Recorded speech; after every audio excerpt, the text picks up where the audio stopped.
আসসালামু আলাইকুম। সবাইকে রমজানুল মোবারক। আমি প্রভাষক ডাক্তার রিক্তা পারভিন। পুরুষের প্রাইভেট অঙ্গ নিস্তেজ, স্ট্রং বা শক্ত হতে চায় না কেন, কী কারণে এবং এর সমাধান কী, সেটা নিয়ে আজকে কথা বলবো।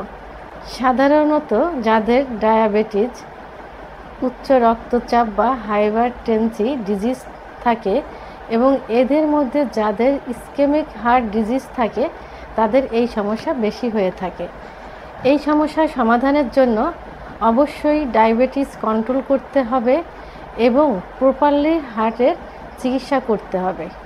প্রাইভেট অঙ্গ শক্ত না হওয়ার বা উত্থান না হওয়ার প্রধান একটি কারণ হলো নিয়মিত মাস্টারবেশন বা হস্তমৈথুন করা। পুরুষের প্রাইভেট অঙ্গে কিছু রক্তনালী থাকে যার ভিতর দিয়ে ব্লাড সার্কুলেশন বা রক্ত চলাচল করে এবং এর ফলে প্রাইভেট অঙ্গ সতেজ এবং উত্থান হয়।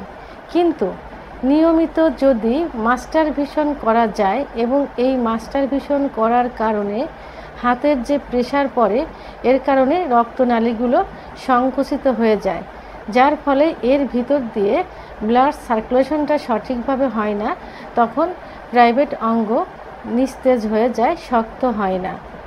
এটাকে আইডেন্টিফাই বা ডায়াগনোসিস করার জন্য অবশ্যই একটা কালার ডপলার পেনিস আলট্রাসোনোগ্রাম করা যেতে পারে।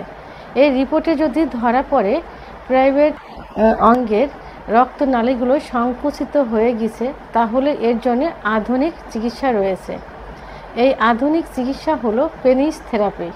এটা ডিভাইসের মাধ্যমে দেওয়া হয়।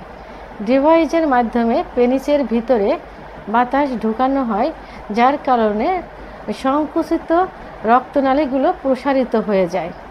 এবং এর পাশাপাশি যৌন রোগের একমাত্র চিকিৎসা ব্যবস্থা হোমিওপ্যাথির তত্ত্বাবধানে থাকলে প্রাইভেট অঙ্গ সহজেই উত্থান হবে এবং দীর্ঘ সময় সহবাস করা যাবে।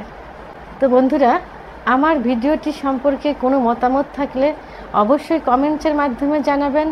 আর ভিডিওটি ভালো লাগলে লাইক, কমেন্ট, সাবস্ক্রাইব করে আমার সঙ্গে থাকুন। আল্লাহ হাফেজ।